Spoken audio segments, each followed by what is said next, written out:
Assalamualaikum dan selamat sejahtera saya ucapkan kepada Dr. Mohd Faisal Mohd Basir. Kami dari kumpulan 1 ingin berkongsi poster yang telah kami siapkan dengan tajuk Vector Value Function.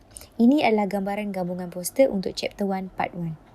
Next, this is a vector functions and space curve. Definition of vector value function or simply vector function is a function whose domain is a set of real numbers and whose range is a set of vectors.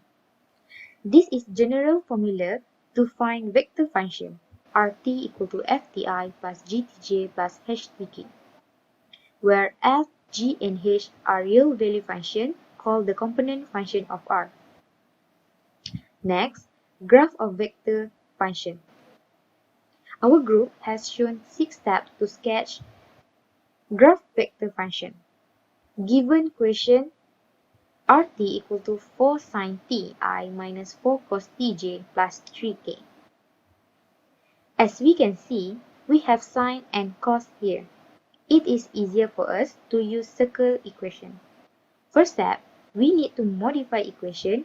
We let x equal to 4 sin t, y equal to 4 cos t, and z equal to 3. As mentioned, this is a circle, so that x squared plus y squared equal to r squared. Mengikut soalan yang diberi, punca kuasakan dengan 2 akan dapat 16 sin kuasa 2t tambah 16 cos kuasa 2t sama dengan r squared. We know that sin squared t plus cos squared t equal to 1, so it will be 16 equal to r squared. From that, we know r equal to 4 and z equal to 3.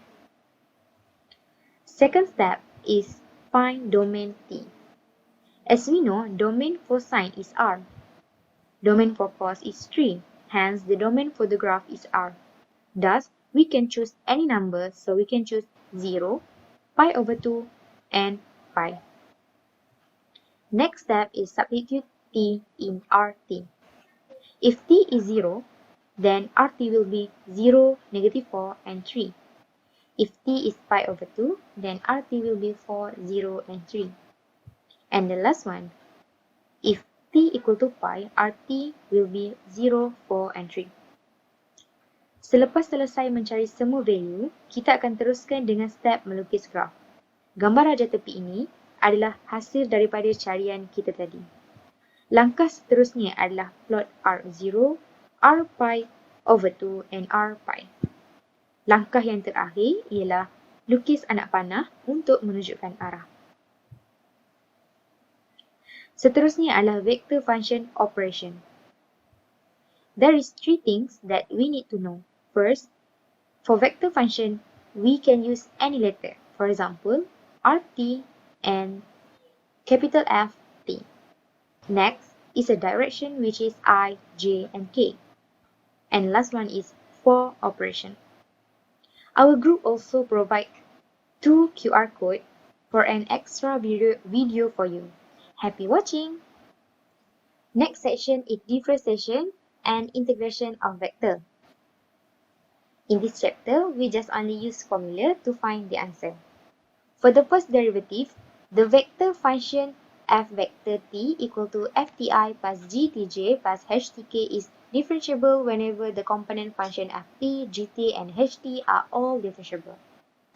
Next, differentiation rules. Suppose f vector and g vector are differentiable vector functions and c is a scalar and f is a real value function. Then this is the formula. Next part is integration.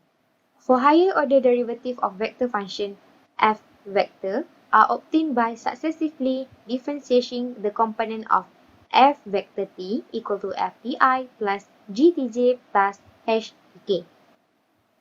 The last part is the vector partial derivative. Likewise, we can obtain the partial derivative of multivariable vector function. In this section, we also provide a QR code for an extra video for you guys. Happy watching! Tangent, unit tangent, and unit normal. Unit tangent. T. This is the formula of the unit tangent.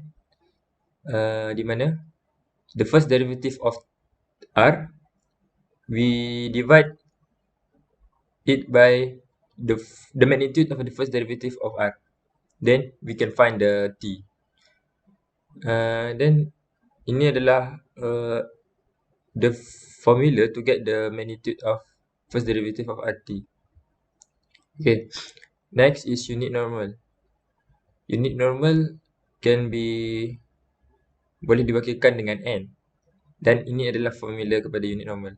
Di mana first derivative of t yang kita dapat tadi, unit tangent, kita bahagikan dengan the magnitude of the first derivative of t. Okay.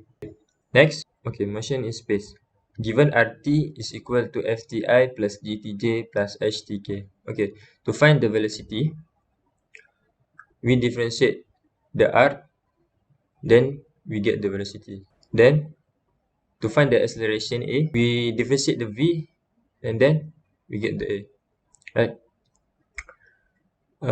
Tapi bila kita diberi a, kita boleh juga dapatkan v dengan kita integratekan a tadi, dan kita akan dapat v. Dan apabila kita integratekan v satu kali lagi, kita akan dapat rt. Okay. Right. Okay.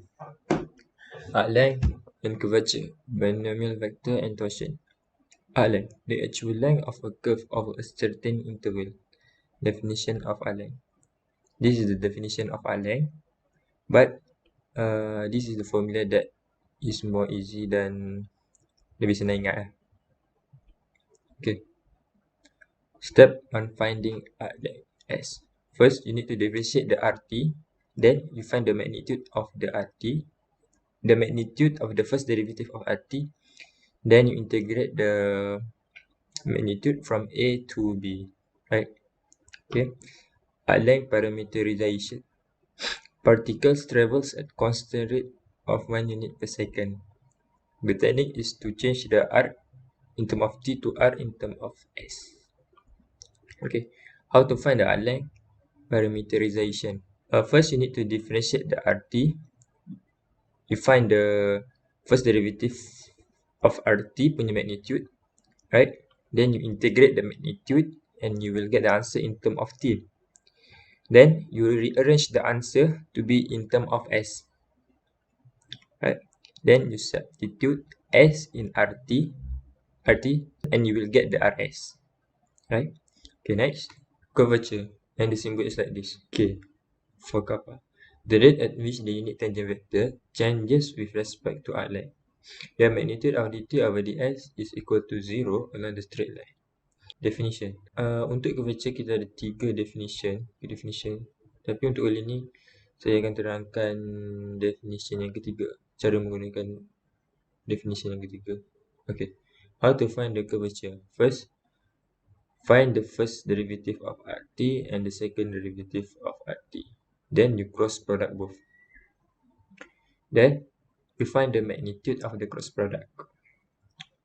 After that, you find the magnitude of the first derivative of r. Right? After that, you solve using formula number 3. This formula. Radius of curvature. Formula for radius of curvature is 1 over curvature. Okay, next, binomial vector. Binomial vector is to calculate the path of particle moving using this formula, where t kita crosskan dengan n, di mana t adalah unit tangent dan n adalah unit normal. Right?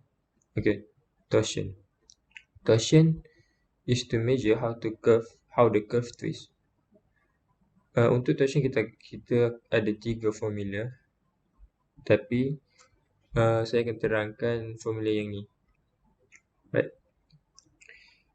Di mana the magnitude of the first derivative of binomial vector kita dividekan dengan the magnitude of the first derivative of r. Right? Okay. Ini adalah finite series formula yang kita guna untuk menyelesaikan masalah-masalah yang berkaitan dengan finite series formula. Right? Okay. Okay, itu saja daripada kumpulan 1. Terima kasih. Assalamualaikum.